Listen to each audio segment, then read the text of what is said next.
नमस्कार, मैं राहुल नागपाल और आप देख रहे हैं सोशल मीडिया। मैं हूं आज दिल्ली यूनिवर्सिटी में और दिल्ली यूनिवर्सिटी के हिंदू कॉलेज में जहां प्रोफेसर रतन लाल प्रोफेसर हैं। और हिंदू कॉलेज पिछले कुछ महीनों से लेकर के बहुत ज्यादा चर्चा में है। कभी रतन लाल जी वाला मामला आ जाता है और क्योंकि वो यहाँ पर प्रोफेसर, उनके साथ जो हुआ तमाम मुल्क में बहुजन समाज के लोगों ने उसको देखा।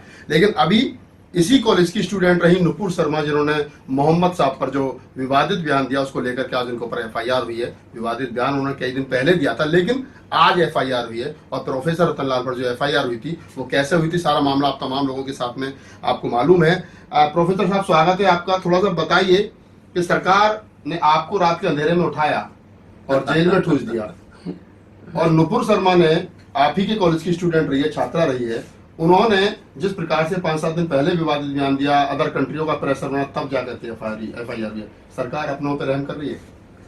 देखिए, मुद्दा क्या है उस पर मैं नहीं बोलूंगा जी। चाहे मैंने जो स्टेटमेंट दिया हो, चाहे नुपुर ने जो स्टेटमेंट दिया हो, उस पर मैं नहीं बोलूंगा जी।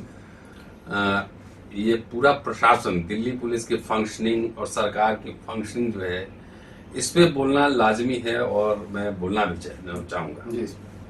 देखिए, नुपुर शर्मा बड़े लोग हैं, शर्मा है, भारतीय जनता पार्टी के राष्ट्रीय प्रवक्ता हैं और बड़े ब्यूरोक्रेटिक फैमिली से हैं, पुराने बीजेपी से उनके घर के संबंध रहे होंगे। बड़ी फैमिली, शर्मा फैमिली, ब्राह्मण फैमिली। हाँ, शर्मा फैमिली। मैं कहाँ अदना सा रतन लाल, हिंदू कॉलेज का शिक्षक, यहाँ जो छात्र पढ़ते हैं वो समझते हैं कि पूरी हिंदू कॉलेज उनकी जागीर है, और शिक्षक जो पढ़ाते हैं तो कुछ भी नहीं होते हैं। तो खैर, बड़े बड़े लोगों की बड़ी बड़ी कथाएं हैं, और जाहिर है कि उन्होंने जो स्टेटमेंट दिया है उस पर दुनिया में जो रिएक्शन है वो तमाम रिएक्शन आप देख ही रहे होंगे। और जो इंटरनेशनल प्रेशर, बोथ नेशनल कम इंटरनेशनल ज्यादा प्रेशर, और छोटे छोटे मुल्क का प्रेशर है, जिसकी वजह से भारत सरकार को झुकना पड़ा है। और प्रेशर क्यों है? धर्म सिर्फ नहीं, इसमें भारत सरकार और भारत सरकार के जो चाहने वाले बिजनेसमैन हैं उनका भी इंटरेस्ट जुड़ा हुआ है। ये बिजनेस, तेल, गैस, फूड, स्टाफ, सबका बिजनेस का भी खेल है। तो मिडिल ईस्ट में उधर जितने अरब मुल्क कंट्रीज हैं, वहाँ पे अडानी अंबानी का सबका बिजनेस है। तो ज्यादा टेंशन बढ़ेगा तो करोड़ों डॉलर का नुकसान हो सकता है। तो इसलिए इन मुल्कों के सामने भारत सरकार को थोड़ा सा सरेंडर करना पड़ा। इंटरनेशनल जो बेइज्जती हुई है सो हुई है। इसीलिए जो आप देखेंगे कि पहले पार्टी से सस्पेंड किया गया और आज इतने दिन बाद एफआईआर दर्ज हुई है। मेरा क्या था, नुपुर शर्मा ने माफी मांगी। आप नहीं मांगी? नुपुर शर्मा ने माफी मांगी। लगातार हमने सोशल मीडिया पे पढ़ा कि मीडिया वालों, लोगों, मेरा घर का एड्रेस नहीं बताओ, मेरे जान को खतरा है। इतने बड़े, दुनिया के सबसे बड़े राष्ट्रीय पार्टी, राष्ट्रीय प्रवक्ता जैसे सोशल मीडिया पे गिरगिरा रही कि मेरा एड्रेस मत पब्लिक करो और फोन नंबर मत पब्लिक करो, ये खतरा है। माफी भी मांग रही।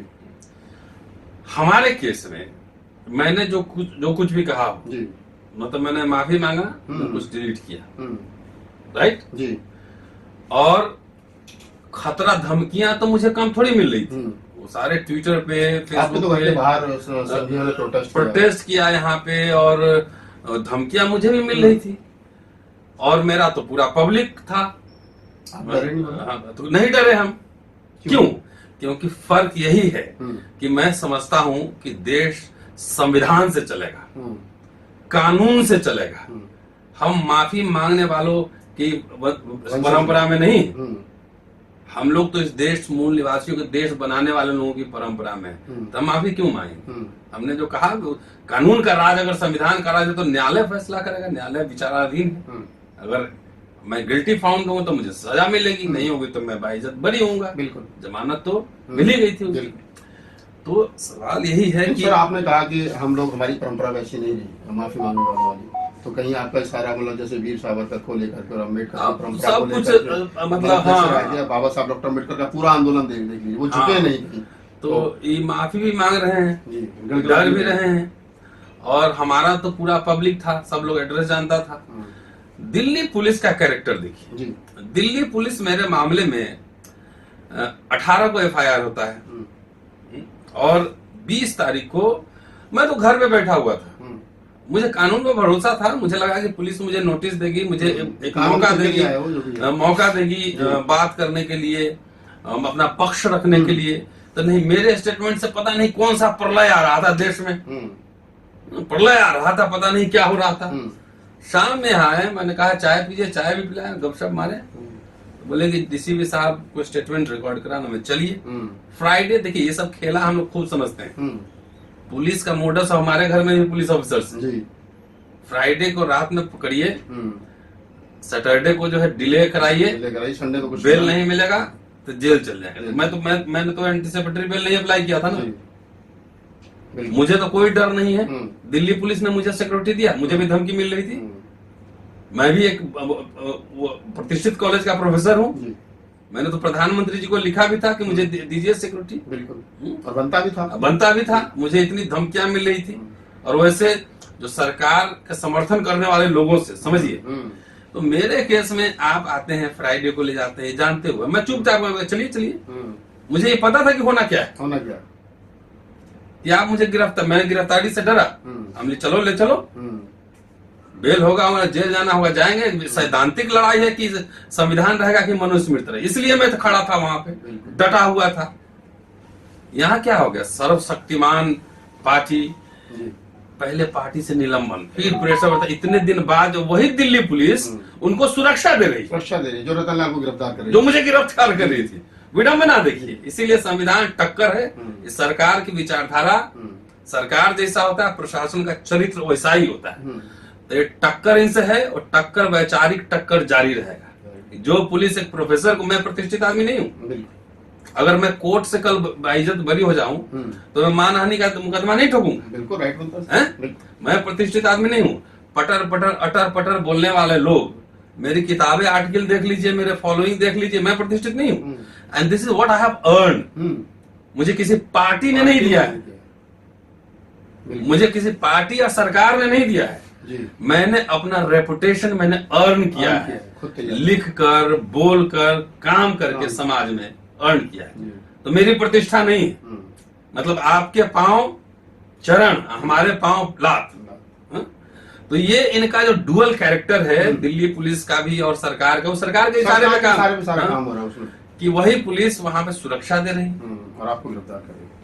अब देखते हैं ना कि नुपुर शर्मा को शनिवार को 4 बजे, लेकिन पहले अभी तो FIR हुआ है, गिरफ्तारी होती है नहीं होगी अभी, तो मतलब भविष्य गर्म है सारी। तो चलिए, ये सब तो राजनीतिक मसले हैं, और बेसिकली मोदी साहब जितना बाबा साहब का नाम ले लें, लेकिन मेरे ही केस में दिख गया कि कितनी हड़बड़ी थी, और उनको इस बार एक बहादुर आदमी से पाला पड़ा था, है ना।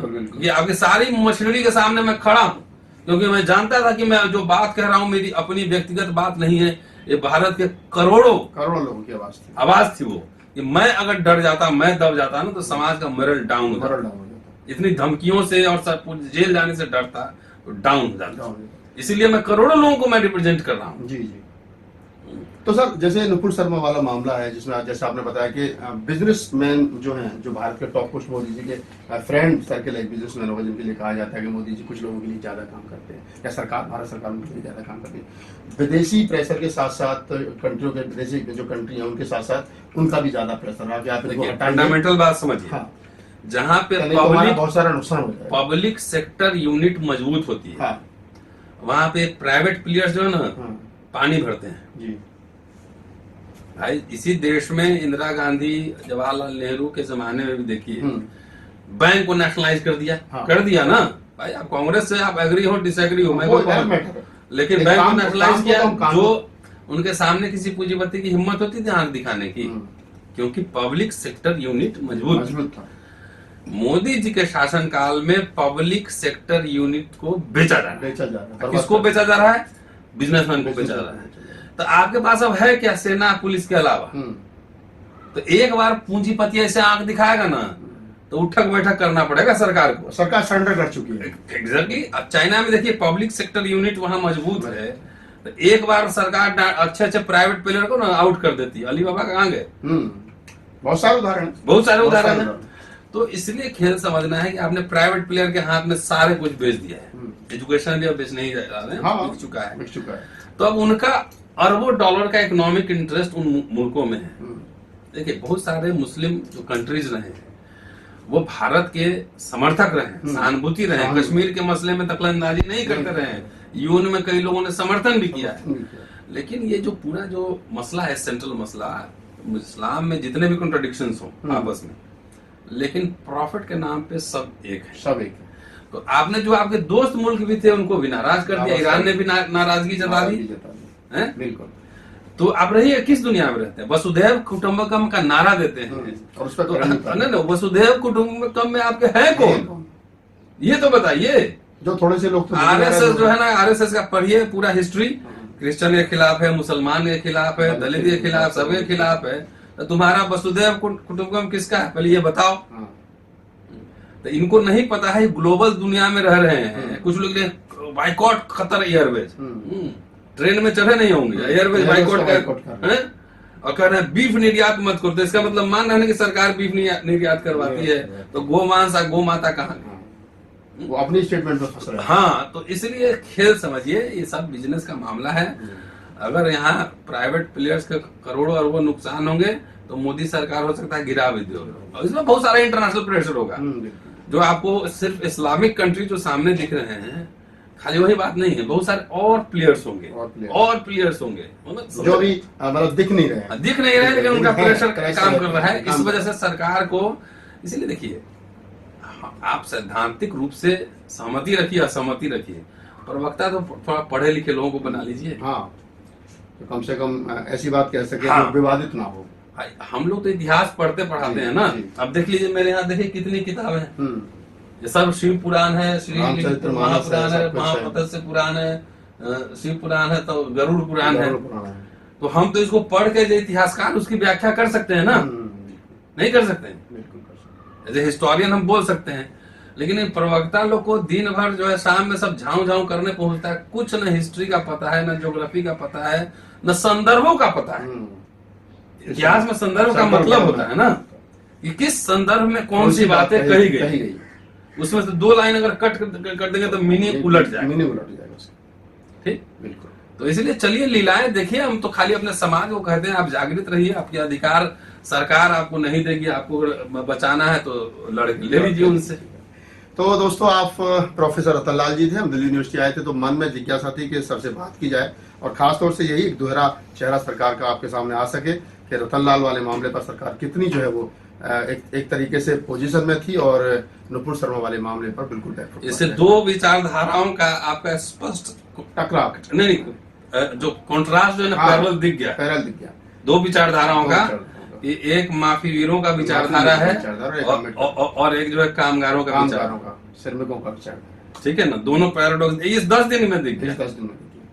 तो अगर आपको हमारा वीडियो अच्छा लगा तो उसको लाइक कीजिए, शेयर कीजिए, कमेंट्स कीजिए, नए हो तो हमारे चैनल को सब्सक्राइब कीजिए, और फेसबुक पेज पर हो तो हमें फॉलो कीजिए। मैं राहुल नागपाल, कैमरामैन शेयर के साथ, दिल्ली।